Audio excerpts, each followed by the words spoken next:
Hello, my name is Jamie, and I am our estimator here at Matt's Paving. So here's a map I made in 2022, and then I've added to it this year. And here is some video I took with my drone in 2024, August 2024. And this is just to see the roads in general, see how they look. And in this video, this is the same road in 2022. And this is just so you can compare and see if you think there's much difference between 2022 and 2024. Very little difference, it seems to me. The roads are holding up really well. We've had some mild winters, so we don't have to do as much road work when we have mild winters.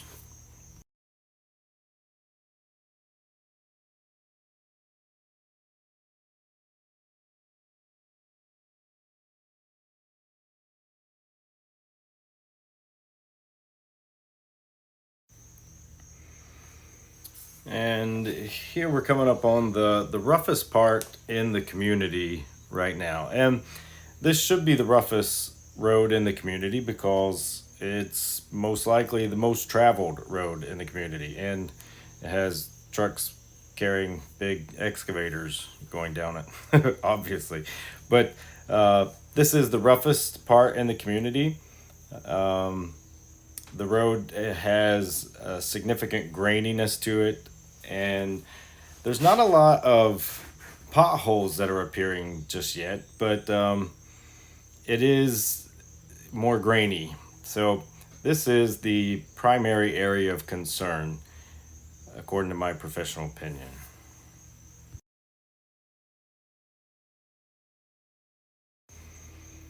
Now, I have marked several places throughout the community where patching could be done, and coming around the curve there after the worst part of the road is a place that can be patched all the way around the curve. It is a 225 by 3, and you know it could be patched. It wouldn't have to be patched. You don't really have to patch something until there's a pothole, but a pothole's coming soon. So you could stay ahead of it and patch it now. Here's another area, the 3 by 30 there on Schuyler, that could be patched. And you know, when you patch something, you also create cracks all around where you patch it. So there is an argument for leave it as long as you can before you patch it. Here we are on Schuyler Drive, and there are several places where there's some water meters, like this area, where there are dips in the asphalt. And it's likely where the water company installed their lines originally and the ground or the sub base didn't get compacted well enough. So, you know, they've been there for a while. They'll probably stay there and not cause a significant problem. But if you want to get rid of the dip, you take off the asphalt layer, compact the sub base better, and then put a new layer back on top. And if you don't do that before you put a new layer of asphalt, then the next layer of asphalt will have a dip too. So, you know, it's not something that needs immediate attention, but it, it will need attention before you repave. This is another area, this 9 by 100, that there's some significant alligatoring on your way to that stop sign. And I would suggest waiting till it becomes worse and then do all of it at once as a 9 by 100. If you did it right now, it would probably be like a 60 by 30 and a 6 by 30 and a 6 by 30 or something like that, which again gives you cracks on both sides and the edge. So my suggestion is to wait till you can do a broader pass. This is at the intersection before you get to the clubhouse, and this area where we've crack filled pretty heavy and it's got some alligatoring pretty bad in that area. Again, I don't think it's necessary to tackle immediately, but it is one of those places that we could patch it or we could just continue to crack fill it more heavily.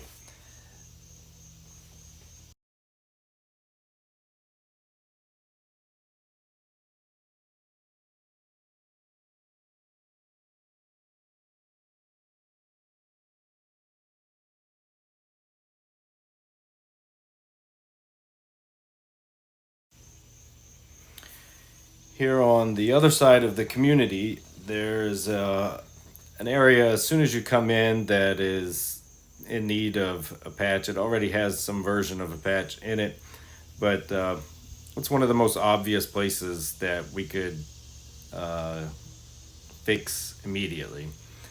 Here is a couple of other areas as you enter this part of the community where there's some significant alligatoring, and these could receive immediate attention. Here's two more areas.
So that's all of the roads in the community. And now that we've gone through all the roads, I'd like to give a brief overview of how roads are generally maintained and repaired.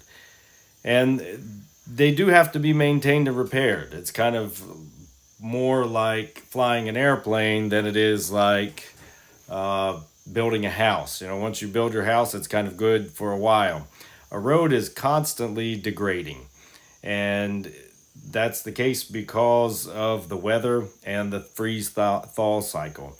So, in order to prevent the freeze thaw cycle from destroying our roads, we crack fill them, we seal them, and then we just redo the asphalt in general. And that's what I have here on this menu item.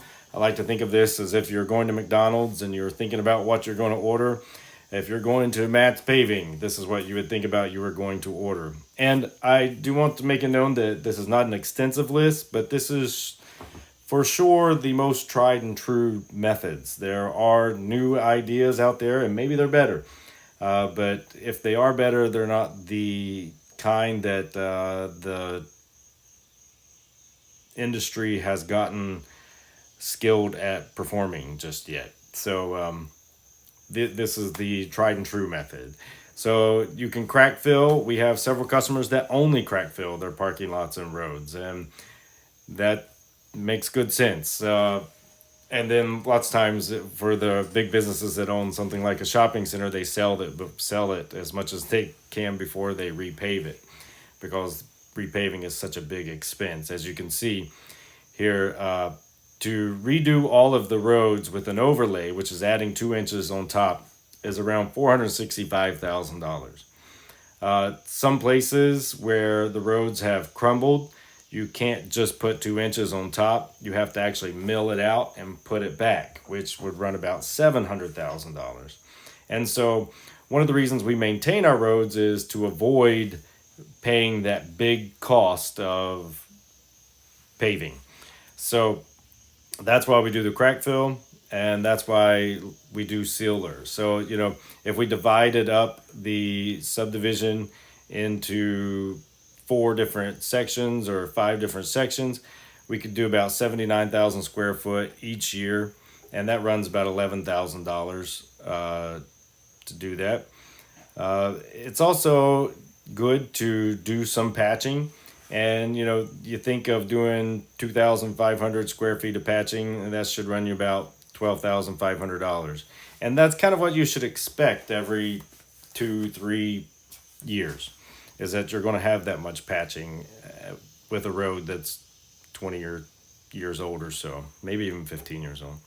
So I also have a section there at the bottom on 50,000 square feet. And what we're thinking of there is you want to fix things as they break rather than just fix them, is a good way to go about maintaining something. So the main roads definitely get more traffic than the cul-de-sacs. And since that's the case, then sometimes it makes better sense to overlay those main roads rather than overlay the entire development. So with that said, that's why I've created a 10-year plan here. And the idea here is we would shoot the crack fill, then we would do some patching, and then crack fill again, patch, and at year 5, instead of repaving everything, we would repave maybe a fifth of everything. And then to get the best life out of your asphalt, it's good to seal coat it within a year of paving. And so my suggestion would be to seal coat that very next year. Now, I've done numerous of these 10-year plans for different developments, and sometimes we follow them closely and other times we don't. And of course, different things can happen where the asphalt takes a toll worse in different places than other places, and of course we just alter it. The primary idea is to get our heads wrapped around the best ways to repair the roads and how much it's going to cost, essentially. So I have a couple different options for this year. One of the options here is all the places that I've marked that could be patched. We would just put 5 extra passes of crack fill on them. And of course that total is $15,200. The second bid is on the other extreme of the repairs for this year. And this would include milling and repaving the rough area on Schuyler. And milling and repaving is the most expensive repair that we do. This last bid is an average of the two. And what it's doing is essentially the same things except for on Schuyler. And at this point, we don't really know if Schuyler is in rough shape because it's got the most traffic, or if it's in rough shape because there's a sub-base problem. And you could hire an engineer to come and take core samples and figure that out, but the price of that's going to cost about the same as it would to experiment with it. And so what we're suggesting is milling out about 80 feet on the whole length, the whole width of the road, and then putting back 2 inches, and then we'll see how it works. And if it works well over 5 years, then we know that it's not a sub-base problem. We could also just skip out on doing anything on Schuyler other than the crack fill. And of course that would just be $8,000 minus this part, and we would still do the other patches. So that would put us at $24,235. lastly is the bid for the clubhouse parking lot, and this is for the same thing we did last time, except for a few more cracks, and the price is a little bit more on those cracks and the ceiling. Thank you for your time. I hope this helped you all understand the roads and how we can help you all. Have a good day. Bye.